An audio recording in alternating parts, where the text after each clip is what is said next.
This is the Volkswagen Multivan. It's an all-new vehicle from Volkswagen Commercial Vehicles, although it does kind of straddle into where Volkswagen passenger cars would be.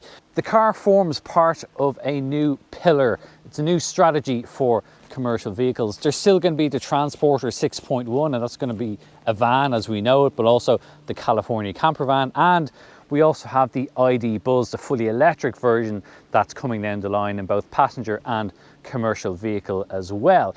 But the Multivan is a new MPV in many ways. It's far more luxurious. It's built on the MQB platform that underpins a whole variety of products within the Volkswagen Group, everything from the Volkswagen Tiguan, Skoda Kodiaq, a whole host of other vehicles.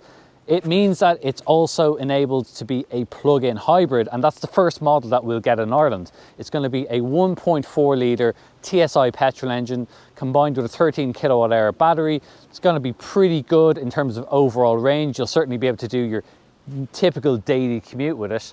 And further down the line in 2022, there's going to be a diesel version. So let's have a look at what's different about this car.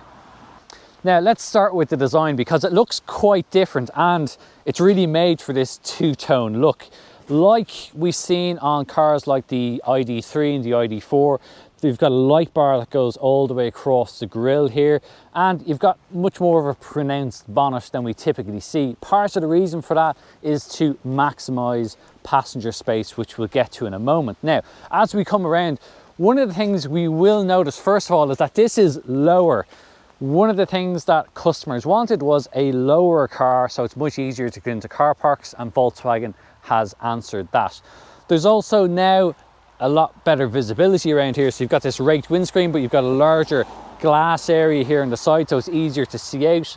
You've got big, tall windows here, and then there's only one wheelbase, but you're able to get two lengths of this. So there is going to be a extended version, which gives you an extra 20 centimeters on the back end, and that improves boot space.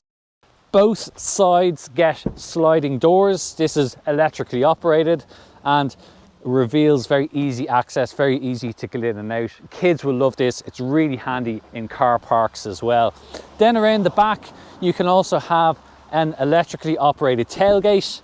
This lifts up. Depending on which version you get, you can get up to almost 470 litres of boot space normally, but when you take out the seats, you've got well over 4,000 litres of volume. So if you don't need to have seats and you need to move house or do anything else like that, you can easily take out all the seats. The seats are now about 25% lighter than they used to be. There's no longer a big heavy bench in the back because they're now independent seats all around, and you can very quickly turn this into a van. Inside you have that traditional van-like elevated driving position. Visibility is fantastic out here, especially having this extra area here.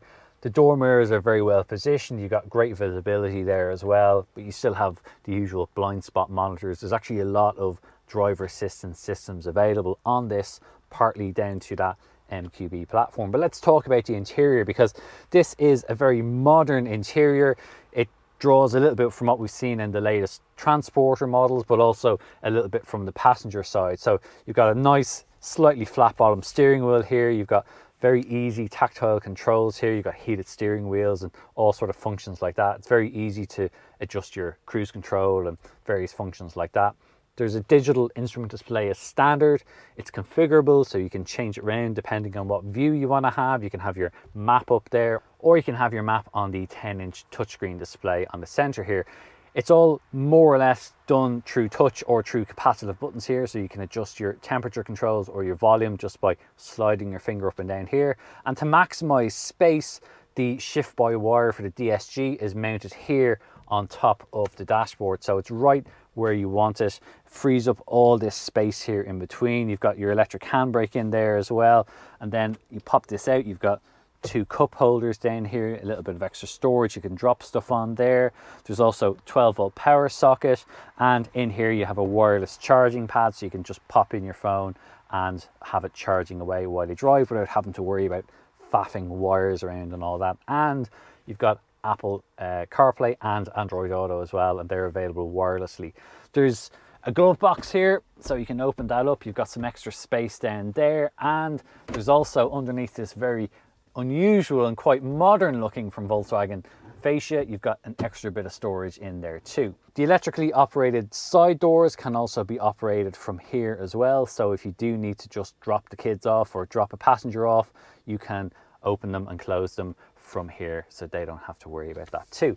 There's a head-up display in front of you, and there's a pretty decent rearward visibility as well. And because even if you do have people in the back, the window is tall enough that you can still see out the back pretty easily. And obviously you've got a pretty good reversing camera as well. You can actually have 360 views when you're parking as well. So again, there's a lot of modern features in here, but it's also the quality. This is a very much more like what you'd expect to get in a good passenger car in terms of quality, the materials that are used. Granted, this is quite a high spec model, but it's all very well finished, it's very well built.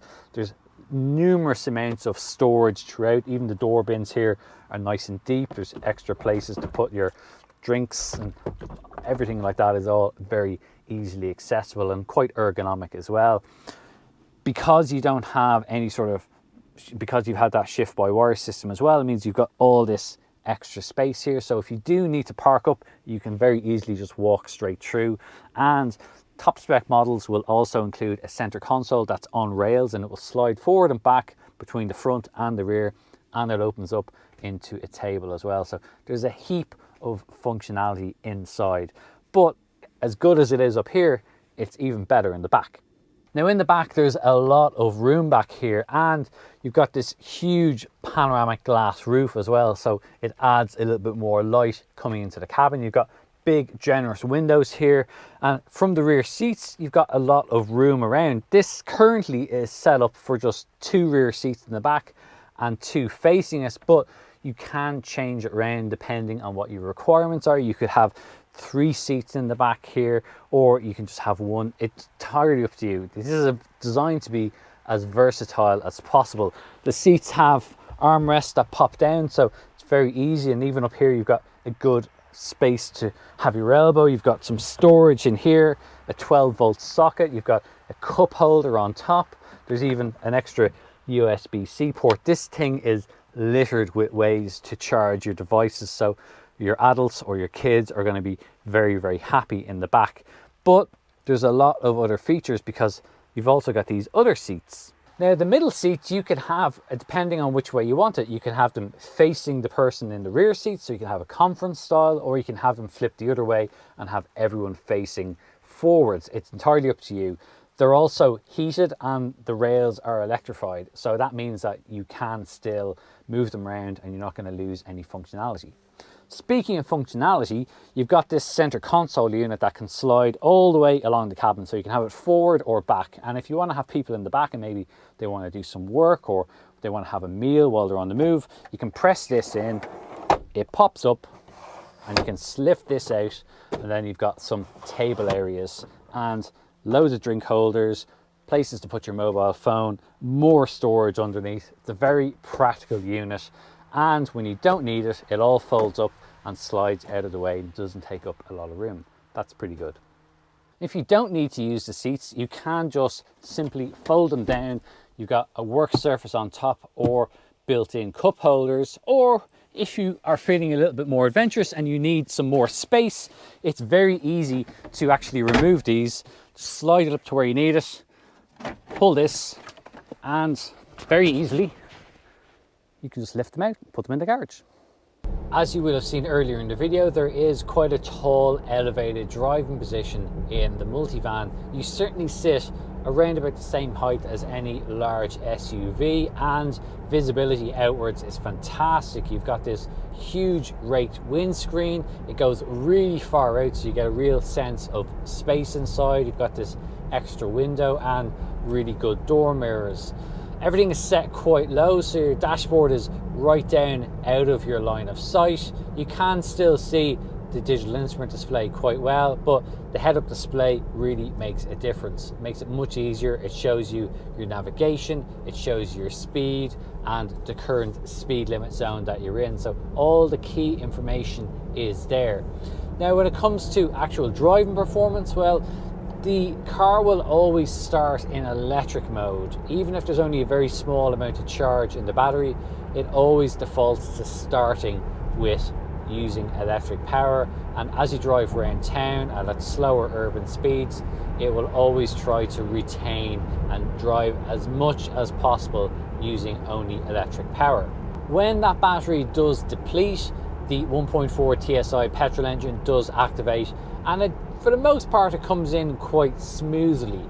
It's not the most powerful of engines. In fact, the combined hybrid system only has 218 horsepower, and although it's not the torquiest of powertrains, that electric motor does have quite a bit of pull in it, and the petrol engine does a reasonably good job of pushing along the Multivan without being too strained, provided you're not completely mashing the accelerator pedal.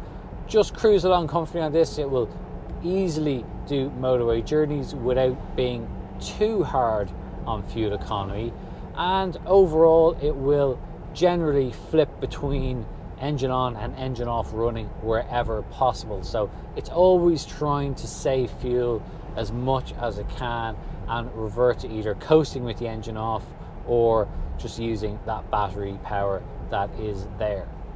So that's our first look at the new Volkswagen Multivan. It's quite an interesting car for commercial vehicles because it is going to move into the passenger vehicle space, and we think it's certainly going to get some people out of SUVs when they realise just how practical this is. The fact that it's a plug-in hybrid will suit a lot of people in urban areas, but there is going to be a diesel version coming in 2022.